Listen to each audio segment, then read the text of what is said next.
أعوذ بالله من الشيطان الرجيم بسم الله الرحمن الرحيم. You know, the best way to describe Abdullah ibn Mas'ud's knowledge was as Imam Abu Hanifa rahmatullahi alayhi described it. Imam Awza'i rahmatullahi alayhi met Imam Abu Hanifa rahmatullahi alayhi in Mecca. Imam Awza'i was the Imam of the people of Sham. He was from Beirut originally. Imagine Imam Awza'i being from Beirut, Beirut being Beirut. So Imam Awza'i rahmatullahi alayhi was the Imam of Sham. He met Imam Abu Hanifa in Darul Hannatin, a place in Mecca. So when he met Imam Abu Hanifa rahmatullahi alayhi, he said to him, "Ma lakum ya ahl al-Iraq, la tarfa'una aydikum fi as-salah." He said to Abu Hanifa rahmatullahi alayhi, he said, "Oh Abu Hanifa, what is it with you people of Iraq that you do not raise your hands in salah?" Famous point of difference. The people of Sham, Imam Awza'i was of the opinion that you should raise your hands before the ruku' and after the ruku' in salah. Imam Abu Hanifa rahmatullahi alayhi and the scholars of Iraq in general, they would not raise their hands in salah, and that's the position of the Hanafi fiqh and the Maliki fiqh. And remember, it's a question of sunnah, not a question of karaha or obligation.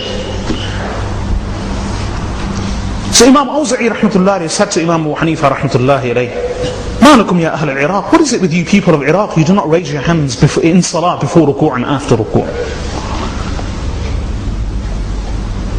When Ibn Shihab al-Zuhri related to us, Awza'i says, Ibn Shihab al-Zuhri related to us from Salim, the son of Abdullah ibn Umar, from his father Abdullah ibn Umar, who said Rasulullah sallallahu alayhi wa sallam would raise his hands in salah before ruku' and after ruku'. So he mentioned the whole chain. He said, "Why don't you raise your hands? What's wrong? What is it with you people of Iraq that you don't raise your hands?" When Ibn Shihab al-Zuhri related to us from Salim, from his father Abdullah ibn Umar, who says the Prophet sallallahu alayhi wa sallam would raise his hands in salah before ruku' and after ruku'.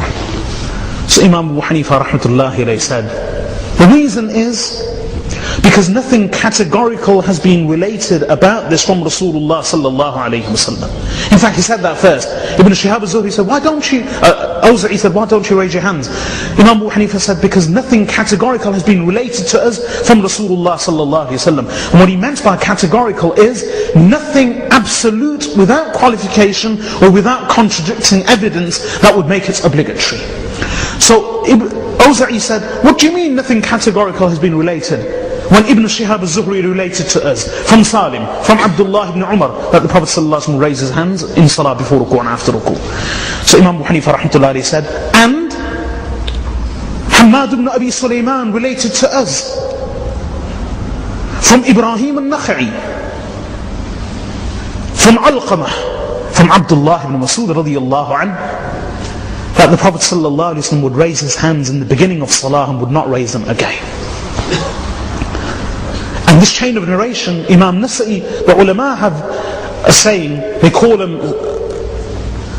Salasil al-Dhahab, meaning chains of narration that are gold. Golden chains of narration in hadith.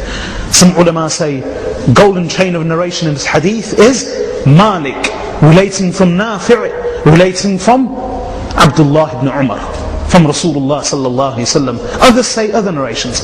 Imam Nasa'i rahmatullahi alayhi, the famous scholar of hadith, he says the golden chain of narration, the best chain of narration in hadith, the best chain of narration is Ibrahim al-Nakha'i relating from Alqamah, relating from Abdullah ibn Mas'ud. In any case, Imam Abu Hanifa related this hadith and chain of narration. So Awza'i said, "Oh Abu Hanifa, I relate to you from Ibn Shihab al-Zuhri, from Salim, from Abdullah ibn Umar, and you relate to me from Hamad, from Ibrahim al-Nakha'i, from Alqamah, from Abdullah." Meaning, how can you compare the two? So Imam Abu Hanifa rahmatullahi alayhi said, as far as Hamad is concerned, Hamad was a greater faqih than Ibn Shihab al-Zuhri.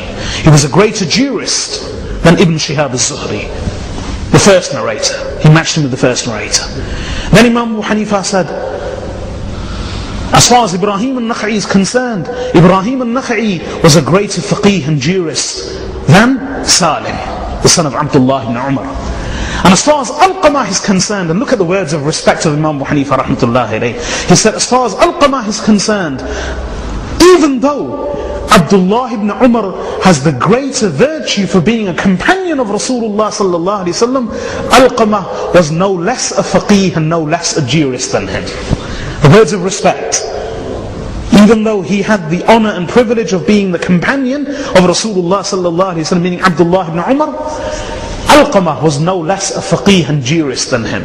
So Imam Abu Hanifa proved that these three were greater jurists or equal jurists than the other three that Awza'i had mentioned. But then there is one person that remains.